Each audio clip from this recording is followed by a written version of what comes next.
On this mini episode of View the Right Thing, Wes and Desi head to the launch pad to witness NASA and mankind's ultimate achievement as seen through the eyes of its star player, Neil Armstrong, and his personal costs and sacrifices made along his 8-year journey to the moon and back in Damian Chazelle's directed feature, First Man. And now, Wes and Desi take you to the stratosphere in this now playing installment of View the Right Thing.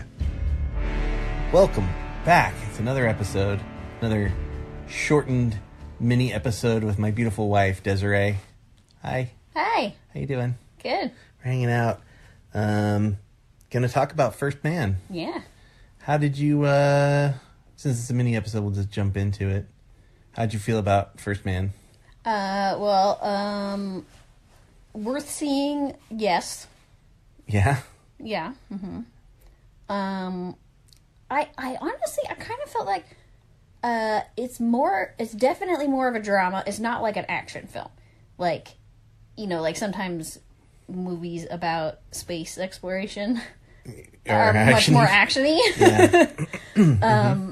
You know, even other movies about these specific missions are much more actiony. So if you're like, I'm going to see it in the theater because it's an action film, maybe not 100% necessary. It's really more of a drama, right? But still, definitely worth seeing, and very good. It's very good. I agree. I thought it was a pretty well made, well crafted film. I thought they maybe overutilized some close ups a little too much, but I also think it was done very intentionally for a reason. Yeah. Like I think Damian Chazelle did that to one, prep us for all of the tight spaces that we were going to be in. You know, the movie essentially opens with close-ups with, you know, all the stuff with his kid, with his daughter. A lot of close-ups like fingers on hair and things like that. Yeah. And I think that was, you know, the kid inside the big machine, the radiation machine. I think that's all sort of to prep us for what he's going to go throughout the film and how close we're going to be to him. Yeah. And not a lot of space to maneuver around in the. And I think if they had cheated that too much, it would have been obvious and wouldn't have felt genuine. Yeah, it's interesting. I felt like this was, like you said, more genuine than like the action film versions of these types of movies, you know, like it was really striking to me how little they can see. Yeah, like their little porthole. Like their windows are so tiny, and like, you know, something just dawned on me. We didn't do this on our previous Bohemian Rhapsody. I think probably people knew what the movie was. We didn't actually say what this movie's about. So this movie is First Man, and it stars Ryan Gosling and Claire Foy, Jason Clarke, Kyle Chandler. And it is the telling of the first men on the moon, if you believe that it happened, which I do. If you're sane. So this basically tells the story of Neil Armstrong, and, among others, but it's really from his perspective. It's really his perspective. It's really about him. Sorry, I didn't mean to derail us right off the bat. But. No, that's important. Yeah, so I walked away feeling really unnerved by a lot of it. Yeah, I mean... all of the test flight scenes they just shake you and rattle your brain around and make you feel... It's all chaotic and... tight and... There's a lot where you can't see anything. Dark. That actually, one of the specific things about you being able to not see anything that kind of struck me is like... When you see modern spacecrafts, like, everything is white inside. And I think it's, like, I wonder if that's because white reflects light and there's so little light coming from, like, natural sources that they want to you know, not absorb that. They want to reflect it as much as possible so that you can actually see inside. I don't know. All the spacecraft in there look like the inside of a 1930s submarine. Like they're metal. They look like the underneath of a car. Like, yeah. Yeah. No. And I think probably some of that is true.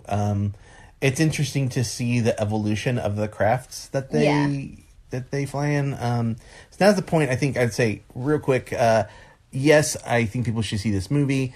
I think it's probably worth a $10, $15 ticket. Yeah. Probably worth a little bit more if you want to see it in IMAX. So yeah, it's worth it. The performances are great. And interestingly, on the IMAX front, a lot of movies where you see space have this, this grand, when you see outer space, it's amazing. And seeing that on IMAX is really impressive. And I really, on this movie, I felt like they stayed more true to what the astronauts could actually see. Yeah. And even shots where you see, where they're outside on the moon and you do see the surface of the moon and the earth, and it's the sky is very dark. It's not filled with stars like sometimes you see in movies, and the earth is very far away and you can only see a sliver of it, and I think you kind of hit on it that it's normally you were talking about normally these movies are kind of actiony. Yeah. It's not a grand triumphant thing. It is. But they downplay that a little bit in the film. They don't show and there's a little bit of controversy. They don't show the planting of the flag because that's not what this movie's about. Mm-hmm. They show a lot of people's dissension for the space program during the film throughout. The movie takes place over 8-9 years roughly. And over that time, you see glimpses of what's going on. You see protests to the Vietnam War and protests to civil rights protests and things. Mm-hmm. And they show people's dissension to spending all this money and spending the lives and not on space exploration and not on education or welfare or other programs that could be used. And I thought that sort of attests to this idea that it's not about, this movie wasn't about the triumph. It was a very personal story about not so much the triumph of America, which seemed to be what drove America, right? They were trying to beat the Russians. But it was an emotional film about a guy that was incapable of dealing with loss. And so now we're gonna get a little into spoilers. So early on in the film, Neil Armstrong's daughter, young, maybe 3 or 4 years old, dies of cancer, and he's broken by that. And we come to learn that he has been in these test flight programs where lots of pilots have died, and he is becoming accustomed to death but unable to cope with it. Right, yeah. And this is a time period, and I think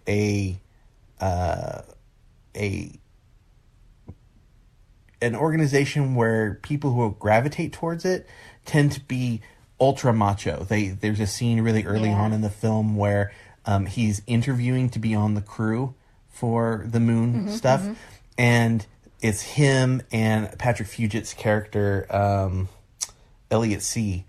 And they sit down and they're the only guys in suits, and he's like, civilian? Yeah, another civilian. And then you see Jason Clarke's character looks over at them and then looks at one of the other men in uniform and is like, more eggheads, you know? So this idea that you have to be this like really tough, macho, military guy because you're doing like the bravest thing, and quite possibly they were doing this bravest thing of the time period. Yeah, which is interesting. I find interesting too that they highlighted that at that point, because later in the movie, his wife says that he did serve in the military. He wasn't in the military at the time when he applied. Like, he was a civilian then, but he was a veteran. Right. Like, he had been to war. Well, so kind of where I was going with that was you had this idea, this like 1960s idea of what it means to be a man, and we're today still dealing with that. And this idea of having to be ultra macho, you can't cry, you can't show your emotions, you have to keep everything in check, you have to be the breadwinner and all this stuff. And that led to Neil Armstrong being this very reserved, incapable of like carrying conversations on with people. Yeah. You know, the reporters ask him really tough questions about, you know, the likelihood of not coming back and being worried about his fellow pilots and things like that. And his only answer can be, we have all intentions of coming back. Right, yeah. Because he can't fathom trying to explain the feelings of leaving his family alone. Yeah, yeah. And likewise, when he loses, you know, multiple characters throughout the film, people that he's close to, he retreats because he can't communicate. Yeah, and you know, like he leaves one of the guys in the movie dies, and he leaves the funeral early, and then his wife is riding home with other people, and she's like, does he ever talk about our daughter? Yeah. And they're like, no. Does he talk to you about it? And she even says no. Like, right. He can't even talk to his own wife about the death of their child. Right. And I think that it kind of leads to a really creative and I can only imagine challenging moment, making the sort of the climax of the film, which is the moon landing, mm-hmm. and what he chooses to do. And so again, it is a bigger spoiler than previous. Yeah. So warning. In the film, they're asked if they're going to take anything to the moon. So Buzz Aldrin mentions that his wife wants him to take some jewelry to the moon, and why would he deny her this like bragging rights, basically? And they ask Armstrong what he would take, and he says, you know, I'd like to take more fuel. Yeah, he's very business about it. And yeah, and I think at some point, we don't see when, but at some point he decides to take something, and he takes this bracelet of his daughter's, and he leaves it on the moon. And I don't think anyone knows that he does it but him. Yeah, I don't know. It's unclear. They don't really explain. Yeah. But what I think was really interesting about that, not just that he did that, because thematically you could surmise from storytelling that would happen, but everything is silent. You know, you do hear the radio transmissions, because I think that's historical. But most of the stuff on the moon, once they step out of the capsule or the landing module, you don't hear anything. And at first I was really bothered by that, because I know they say, like, you know, space is a vacuum and you don't hear things in space. But the reality is, if you're inside a suit, we can hear his breathing. Yeah, at some point it was. You would hear his foot. He would hear his own footsteps through his suit. He would hear the rattling of the strap that's on the staircase through his suit. Like, he would hear vibrations and things, right? Right. So at first that really bothered me, but then as the scene progressed and he spent time on the moon and you got this vast openness of nothingness, he's like finally alone. He finally has no voices around him, and he's finally able to like be silent. And it's okay for him to be silent in this moment, and that's when he sort of was allowed to like grieve for the first time. And even when they come back, the last scene of the film is him and his wife, and they're separated still by this piece of glass. There's still it's still silent, you know? And I think that's a really bold, kind of brave thing to do as a filmmaker, to just let the situation live in the silence. Yeah.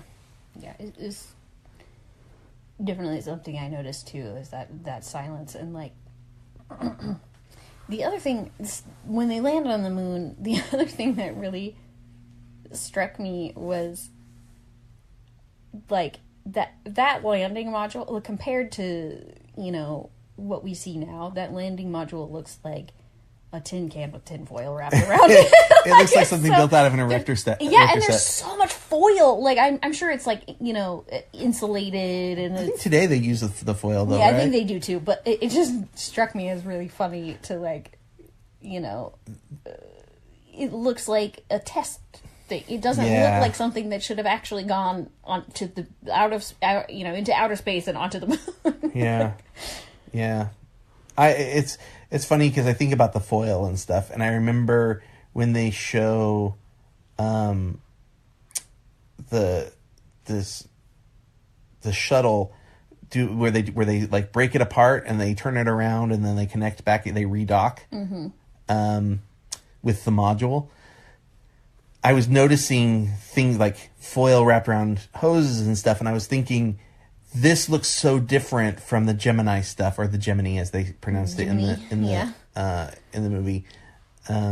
It looks so different from that technology that over the course of 4 years that they had figured out a bunch of things. And I wish a little part of me wishes that we gotten to experience some of that, because Neil Armstrong was an engineer, and so I feel like I missed out a little bit on his work as an engineer on the projects. But yeah, I mean, they definitely they show him taking a lot of notes and writing things down and being very like engaged when the teacher is talking in certain but it is very like you're not connected to it, like it's right.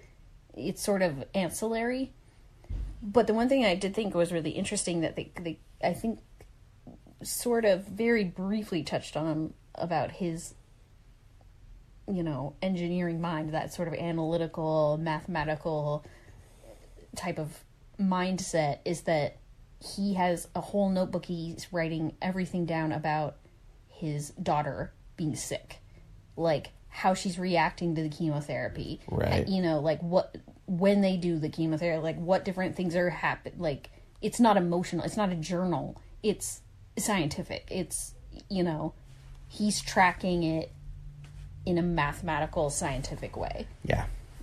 Well, there's a really that I loved that moment when they go up to test the docking for the first time, and it's just him and one other guy, and they've missed the point. Like they have overshot the point that they were supposed to arrive at, and he's got his journal and he's working it all out, and the guy's talking to him and he's like, he's like, shut up, I need to figure this out. He like literally tells him to stop talking. Like, he's like, I need to solve this so that we can figure this out, Yeah. Excuse me. There was the music was really interesting to me. It was very interesting. It was not space epic, huge orchestral. It wasn't Harry Gregson Williams like Armageddon right, style. Yeah. Like it was drama. It was drama music. It was drama music, and it was a little like experimental, and sometimes it was like pretty standard film score. I thought like the main theme was pretty standard, but definitely like some of the space stuff was. And at first it kind of bothered me that there was this theremin in there. And I was like, oh, it's so like such a cheesy, spacey thing to do to include the theremin. But then I learned that Neil Armstrong was a big fan of the theremin. So now I'm kind of like, okay, so it was there for a really good reason. And it does work. It just, as somebody who has seen that trope or heard that trope a lot, it really stuck out to me. But knowing those things, they did a lot of really interesting things to make this movie. They tried to be as scientifically accurate as possible. I think they tried to be as historically accurate as possible. Yeah. The fire in the Apollo. I think it's the 10. I don't remember. It's the one where they were doing. It was pretty early in. It was like the plug out test. It was the plug out test. And Neil and I don't know, one of the other guys are at the White House. Yes, they're at the White House. They're not there. I don't know if it was. I can't remember. I think it was earlier than the 10, because I know they did a test before 11. But I thought that was handled really well. I thought it was abrupt, and it was not gratuitous. No, I think, but it's like heartbreaking still. It's so heartbreaking, and I think the choice to show the exterior of the tin can when the moment happens was everything that you needed to say about it, about the danger of this, and how catastrophic it is when it goes wrong. And how quickly I mean, it was minutes, barely. Oh no, seconds, I think. Yeah, I mean, but I mean, like, from the time that they're like, a fire has broken out to that. Oh, I think it was seconds. Yeah, I think it's like 30 so seconds. Short.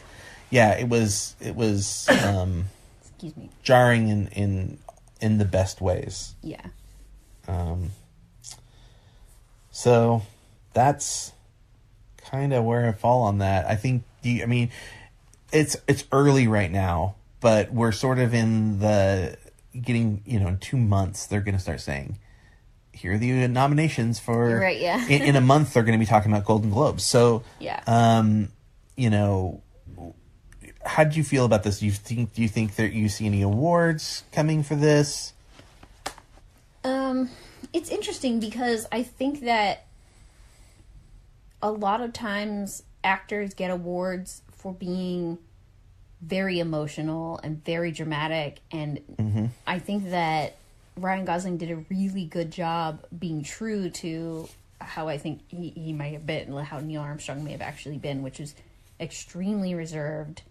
Like, he gets mad a few times, but like, he contains it, and I think he did a really good job of showing him sort of struggle internally. Yeah. Oh yeah. Visually, you understand what Neil Armstrong is going through just by looking at him. And right. You're hitting on a really, really great point. Yeah. There's not some like long monologue where he blows up and I think that those types of performances are more easily identifiable as right. Award performances. But I think that this is almost harder, I think. Yeah, and I as far as delivering dialogue, I point probably to the scene with his children where he explains, they sit down at the dinner table and he explains that he might not come back. That's I think a really great scene where somebody's trying to say so very little. And you're right, I think normally you would have big long speech about it. Yeah. And he would, in any other movie, he would tell a story that a kid would understand, and instead he's just not who he is. Matter of fact about it. He just is. Yeah, he doesn't even want to have a conversation with them at all. Like, right. And I think that Claire Foy, like her monologue to him about him needing to tell them, is definitely very powerful, and it's probably a little more in line with those sort of more identifiable, like, they could definitely get an award for this. Like, I wanted a little more Claire Foy. That's probably my biggest critique for the film, is that you get a sense of what the wives go through by like one scene, two scene, maybe after the fact that, once people start dying, you get another little taste of it, but you don't really get to, and I know the movie's not really exactly about her, it's more about him. Yeah. But I would have liked to have seen her have more to do than, and I know it's the 60s, but more to do than just be a mom. Yeah. I wish we would have got to see more dialogue from her, because when she delivers it, she's so convincing, and she's got a little bit of that transatlantic thing going on, and she's just very engaging to watch. And when they lose contact with Neil on the test flight, the docking test, and she goes in and talks to Kyle Chandler's character. Yeah. I thought that performance was excellent, but it was like, it's so short. There's just not enough meat there. And I was really hoping that this was going to be a sort of a breakout, like not a breakout thing for her, because she's already a Golden Globe Emmy winner. Yeah. But I was just hoping that this would be an opportunity for her to maybe get nominated for an award. Yeah. I'm not sure there was enough there for her to do it.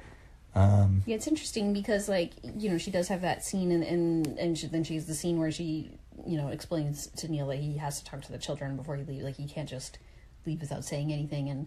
And it's interesting because we never see her grieve their child's loss either. But I think that's because Neil never sees it. He is like... That's a really good point. He's like, I'm going back to work, like... And he won't deal with it, so he doesn't see her deal with it either. Yeah. You know, but... That's a really great point. So even if he doesn't see it, though, I still think it would have been okay for us to see it, you know, without him there. Like, yeah, I think that could have been an opportunity, you know, for her to have a little bit more to do in that story. Yeah, you know, I don't know if Damian Chazelle will get any kind of recognition for this. I wonder. I think he did a fantastic job as the director. I think it's special in a lot of ways. I think he made a lot of really bold choices that aren't easy to make. Shooting so close in confined spaces, showing a lot of black, choosing to have scenes just be silent. I think those are really bold decisions. But it also limits his scope. So I don't know where people are going to fall on that. I think there's also like a bunch of, you know, there's some really, really great directors out this year. Alfonso Cuarón's got a new movie coming out, and there's a bunch of first-time directors, and there's Boots Riley who did Sorry to Bother You, and there's just there's going to be a lot of competition this year. So I'm not quite sure where people are going to fall on that. I won't be surprised if he does. Yeah. But I also absolutely won't be surprised if he doesn't. I think it could sneak away from him because he made the right decisions. The bold decisions were the right call for this film. But sadly, that could be also the thing that keeps him from getting an award. But yeah, it's interesting, too, because, like I said, you know, this isn't... A lot of times, like, when you see, like, Armageddon or other films of that nature, they are these, you know, huge, sweeping vistas of outer space. And I almost think that when you do get to see it in this film... like when they get that glimpse out the window of the horizon, or, you know, the moon right there, you know, right. It's almost more impactful because you want more. Like you're barely getting it, and like you're waiting for it. Like, you know, like it also goes to show like how much work goes into getting so little out of it. You know, right. It's like you're just struggling to attain this thing that you can barely glimpse through a small window, which is tough. Yeah, but like I said, I think that when you do get, like, when he is finally on the moon is like incredible. Like, it feels so much more impactful.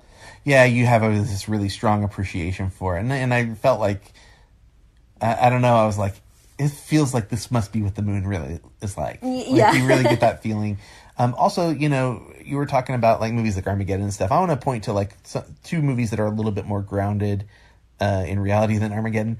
The Right Stuff and Apollo 13. Yeah. But especially The Right Stuff, you know, the famous shot, which they did, and I mean, you've seen it in a whole bunch of movies and TV shows, but even Armageddon kind of mimicked this. But the slow motion shot of the heroes coming out toward the camera, walking towards the shuttle, you know, that's not what this movie was. Right. In fact, this movie was two guys going out alone into a space shuttle, afraid to walk up to it. Right, you know, you can see the fear and the trepidation in his eyes when he goes into the Gemini module. So, in a lot of ways, it's like almost the exact opposite. I think, kind of what to your point. Yeah. So, but yeah, so I liked the movie a lot, and I definitely recommend it. Yeah, I definitely would too. There was something I wanted to talk about. I can't remember in a podcast. It's gone. Oh no! There was something. There was one little factoid that I learned that I really liked. Was remember there's a scene in the film before they get into the Apollo. I think it's like the morning of, and they're having breakfast, and it's just like super quiet, and they're just eating, and there's a guy scratching away on paper. He's drawing them. that guy is the son of the artist who drew them that morning, and he's playing his father in that scene. Oh, that's cool. I thought that was like a very sweet thing to include in the film. So, well, I think no. So sorry, you remembered it. What I was. Oh, fantastic! Let's Okay, do it. so I was going to talk about again going back to the scene where he's interviewing to be part of the program, the NASA program. Like he's already a pilot. He's already doing test flights and things, but NASA specifically, is interviewing the people for the Gemini. Yeah. The civilian versus the veterans. In that interview, they ask him why he thinks it's important. And that was like maybe the most striking like personal thing in the film to me. Like, there is that they do touch on sort of that dissent of the public and saying like, why are we spending all this money to go out into outer space? We don't need to, and all this kind of things. And he talked about how it gives us a new perspective.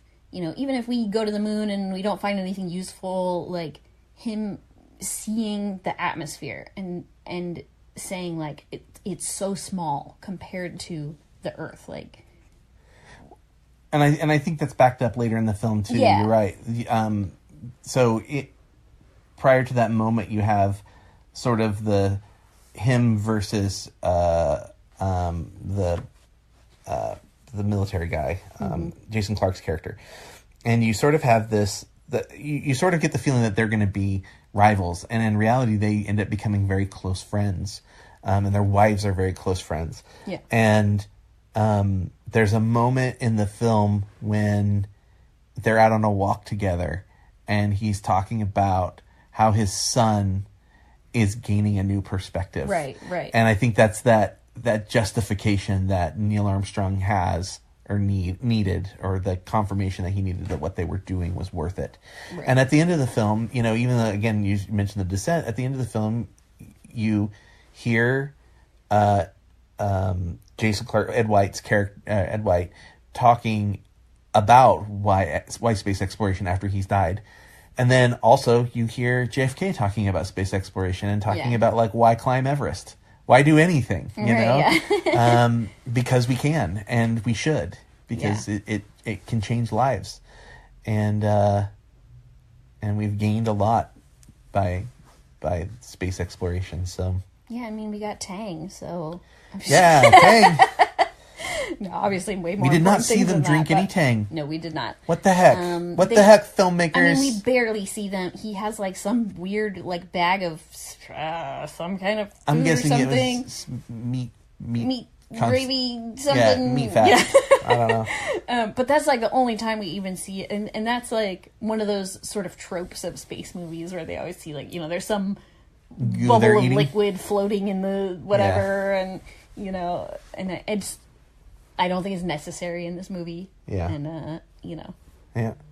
I agree. I think they did just the whole movie they did such a good job with. And there's another thing I was just thinking of that reminded me, seeing the evolution of like the buildings they're in at NASA.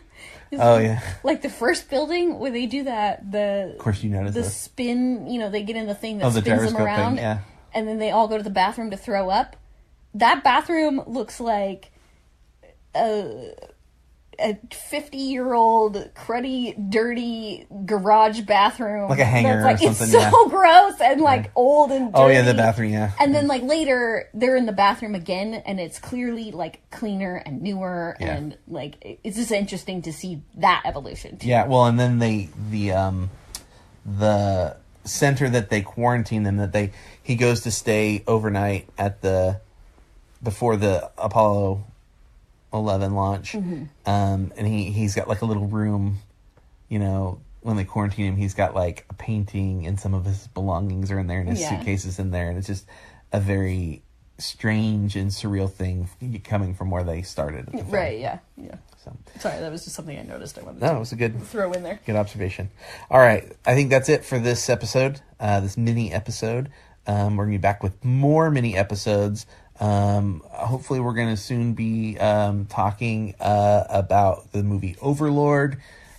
We're hoping to talk about the film A Private War, and then we've got the full length episodes. We've got Beautiful Boy come with our friend Alexis. I'll be speaking with her. So keep listening, and we will see you next time. Bon cinema.